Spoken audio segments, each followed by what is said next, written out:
Hello everyone and welcome back to another video from Finance and Crypto Guide. In this video, I'm going to show you how to log into your account on Opportune HR. So let's get started right away.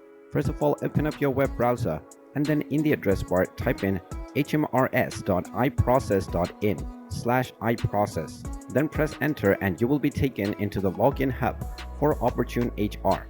Now within the username section, type in the username that you have set while signing up for your account, and then underneath within the password box enter your account password.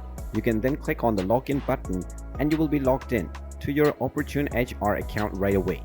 In case you have forgotten your password, you can click on forgot password underneath the password box and you will be able to reset your login credentials. And there you have it. That is how easy it is to log into your Opportune HR account.